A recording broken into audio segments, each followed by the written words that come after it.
What's up, everyone?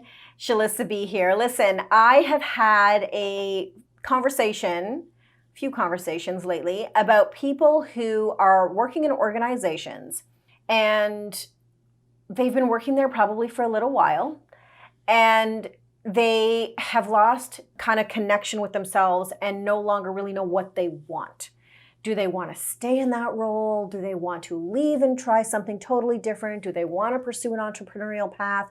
Do they just want to start in another organization? And this is something that's very common where people get to a certain point in their, professional experience and they get a little bit lost. Sometimes in these conversations, they literally don't know what they want anymore. So if you are one of those individuals, I have a little bit of a hack for you that I want you to try. First, I'm going to tell you my theory on why it might be hard for you to figure out what it is that you want. So for some people, it's hard to figure out what they want because at a certain point in their life, in their career, they have a family now, so they have different obligations. Maybe they have children. They have obligations that come with that. They paying bills, paying the mortgage, putting food on the table. So they have all of those adult responsibilities. And then they also have a ton of voices that are going on in their minds, right? They have examples of people maybe within their organizations who are killing it. They're doing great.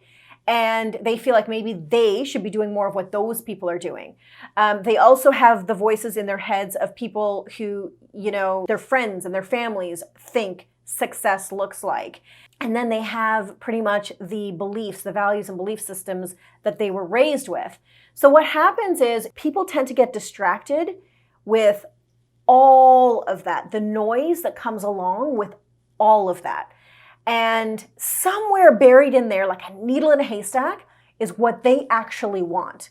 But there's so much of that noise around them that it's hard to dig down and really see and think and feel what that thing is that they want for themselves. So it's a constant, it's just too much noise, you guys. So let me get to the hack. The hack that I suggest to people when they are in that space is to not start with what you want, but start with what you don't want. Crazy enough, that's actually a really fun, easy exercise. And it's something I've done for myself as well. If I'm in a situation where I'm like, I don't know, well, okay, for sure I know it can't be this. So start to list out the things that you don't want. So it might be, I don't want to get stuck in, and don't overthink this. Don't overanalyze this. This is a private brainstorming kind of exercise with yourself. No one needs to see it. Doesn't have to be perfect, grammar, spelling, throw all that stuff out the window. So basically you're going to say, you know what, and it could be basic. It doesn't have to be big enlightening things. I don't want to travel the same way. I don't want to be stuck in traffic, okay? I don't want to have a team. Maybe you're leading a team and you really just don't want to lead a team anymore. Write down all the things that you don't want. Maybe you don't want to, deal with numbers in Excel spreadsheets. Who knows, right? So write down all the things that you know that you don't want. What that will do is it will start to create some clarity for you just organically, just by writing that list out. It could be long, it could be short, go nuts.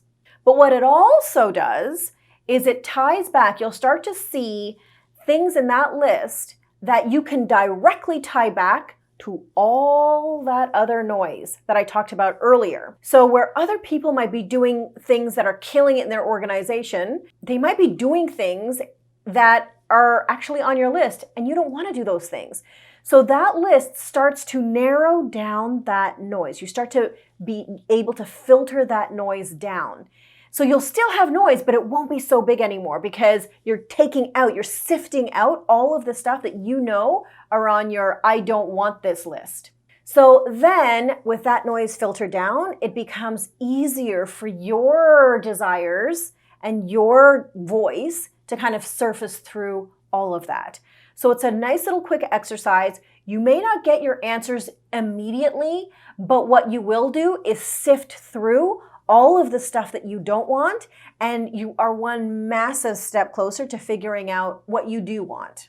Now, a little bonus hack that I think I'll throw out there is when people, especially within their careers, they're like, I don't know what I want now, I don't know what I should be doing.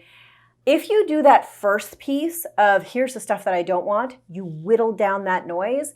What I then want you to do is take the career part out of it and the making money part out of it and just think about the other stuff in terms of lifestyle. I want more time with my kids. I want more time to work out. I'm making this stuff up, you guys. Like, it's obviously going to be different for everybody. I want more time to watch movies, maybe. Who knows? I want more time to read. Usually it's all very time-based, but then start to just think in terms of lifestyle. So step one, list the things out that you don't want. And then step two, think of it more in terms of your lifestyle.